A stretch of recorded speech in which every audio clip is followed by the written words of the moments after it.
ଏହି ଭିଡ଼ିଓରେ ଆମେ ପ୍ରମାଣ କରିବା ଦୁଇଟି ସ୍ପର୍ଶକ ବୃତ୍ତର କେନ୍ଦ୍ରଦ୍ୱୟ ଏବଂ ସ୍ପର୍ଶ ବିନ୍ଦୁ ଏକ ସରଳ ରେଖାରେ ଅବସ୍ଥିତ। ଦେଖ ଏଠାରେ ଆମ ପାଖରେ ଦୁଇଟି ବୃତ୍ତ ଅଛି ଏବଂ ଏହି ବୃତ୍ତଦ୍ୱୟ ବହିଃସ୍ପର୍ଶୀ। ଆମକୁ ପ୍ରମାଣ କ'ଣ କରିବାର ଅଛି? ପ୍ରଥମ ବୃତ୍ତର କେନ୍ଦ୍ରବିନ୍ଦୁ P, ଦ୍ୱିତୀୟ ବୃତ୍ତର କେନ୍ଦ୍ରବିନ୍ଦୁ Q ଏବଂ ସେ ବୃତ୍ତଦ୍ୱୟର ସ୍ପର୍ଶ ବିନ୍ଦୁ O, ଏ ତିନୋଟି ବିନ୍ଦୁ ଏକ ସରଳ ରେଖାରେ ଅବସ୍ଥିତ। ଧରିନିଅ ଏଠାରେ ମୋ ପାଖରେ ଗୋଟେ ସରଳ ରେଖା ଅଛି। ଏହି ସରଳ ରେଖାରେ ମୁଁ ତିନୋଟି ବିନ୍ଦୁ ନେଉଛି P, O, Q।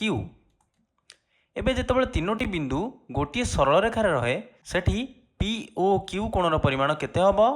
180 डिग्री ହେବ। ଏହା ଆମେ ଜାଣିଛେ। ତେଣୁ ଏଠାରେ ଯଦି ଆମେ ପ୍ରମାଣ କରିଦେବା P O Q କୋଣର ପରିମାଣ 180 डिग्री, ତେବେ ଆମେ କହିପାରିବା ତିନୋଟି ବିନ୍ଦୁ ଏକ ସରଳ ରେଖାରେ ଅବସ୍ଥିତ। ତେଣୁ ପ୍ରମାଣ କରିବା ଲାଗି ମୁଁ ଗୋଟେ ସ୍ପର୍ଶକ ଅଙ୍କନ କରିବି। ଦେଖ O ବିନ୍ଦୁରେ ମୁଁ ଗୋଟେ ସ୍ପର୍ଶକ ଅଙ୍କନ କରୁଛି। ଏବେ ମୁଁ ଗୋଟେ ସ୍ପର୍ଶକ ଅଙ୍କନ କଲି RS। ଏବେ ଯେତେବେଳେ RS ଅଙ୍କନ କଲି PO ହେଉଛି ବ୍ୟାସାର୍ଦ୍ଧ ଏବଂ RS ହେଉଛି ସ୍ପର୍ଶକ ଏବଂ ଆମେ ଜାଣିଛେ ବ୍ୟାସାର୍ଦ୍ଧ ସ୍ପର୍ଶକ ଉପରେ ଲମ୍ବ ଅଙ୍କନ କରେ। ତେଣୁ POR ଏ କୋଣର ପରିମାଣ କେତେ ହେବ? 90 डिग्री ହେବ। ବୁଝିପାରୁଛ? ତେଣୁ ମୁଁ ଲେଖିପାରିବି PO ଲମ୍ବ ଅଙ୍କନ କରିବ RS ଉପରେ।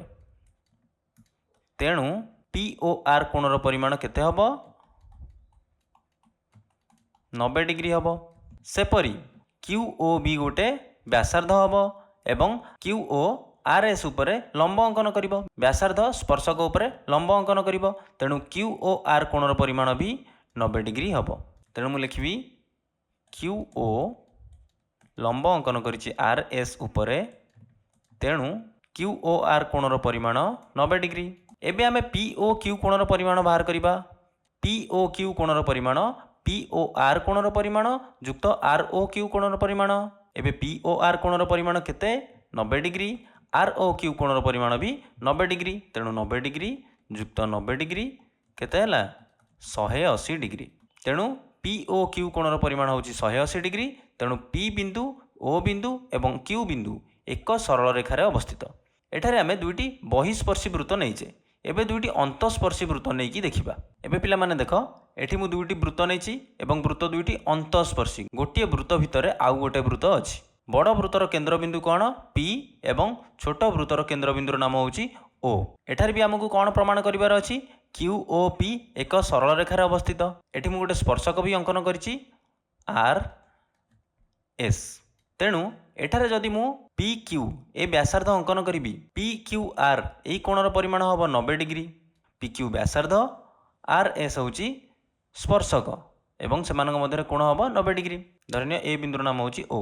ଯଦି O ବିନ୍ଦୁଟି PQ ଉପରେ ନ ଆସିବ, ଧରିନିଅ ଏଠି Q ବିନ୍ଦୁ ଅଛି, ଏଠି P ବିନ୍ଦୁ ଅଛି, ଯଦି O ବିନ୍ଦୁଟି PQ ରେଖାଖଣ୍ଡ ଉପରେ ନ ଆସିବ, ଧରିନିଅ ସେ ଏଠି ରହିବ, ଏ ରେଖାଖଣ୍ଡ ଉପରେ ରହିବ ଅଥବା ଏ ରେଖାଖଣ୍ଡର ତଳେ ରହିବ। ଧରିନିଅ ଏ O ବିନ୍ଦୁଟି PQ ରେଖାଖଣ୍ଡର ଉପରେ ରହୁଛି। ଏବେ PQ ରେଖାଖଣ୍ଡ ଏ କୋଣର ପରିମାଣ 90 डिग्री। ତେଣୁ OQ କୋଣର ପରିମାଣ 90 डिग्री ହେବନି। କାହିଁକି ହେବନି ଦେଖ? କାରଣ ଯଦି PQR ଏ କୋଣର ପରିମାଣ 90 डिग्री, ତେଣୁ OQR ଏ କୋଣର ପରିମାଣ 90 डिग्रीରୁ ଏତିକି କମ୍ ରହିବ। ବୁଝିପାରୁଛ? ଯଦି ମୁଁ ଏହାକୁ ନେବି X, ତେଣୁ OQR କୋଣର ପରିମାଣ ରହିବ 90 डिग्री ଫେଡ଼ାଣ X। କିନ୍ତୁ OQR କୋଣର ପରିମାଣ 90 डिग्री ଫେଡ଼ାଣ X ହୋଇପାରିବ ନାହିଁ। କାହିଁକି? କାରଣ OQ ବି ଗୋଟେ ବ୍ୟାସାର୍ଦ୍ଧ ଏବଂ ବ୍ୟାସାର୍ଦ୍ଧ ସ୍ପର୍ଶକ ପ୍ରତି ଲମ୍ବ ଅଙ୍କନ କରେ। ତେଣୁ OQR କୋଣର ପରିମାଣ ବି 90 डिग्री ହେବ। ବୁଝିପାରୁଛ? ତେଣୁ O ବିନ୍ଦୁଟି PQ ରେଖାଖଣ୍ଡ ଉପରେ ହିଁ ରହିବ। ତେଣୁ POQ ଏ ତିନୋଟି ବିନ୍ଦୁ ଏକ ସରଳ ରେଖାରେ ଅବସ୍ଥିତ ହେଲେ।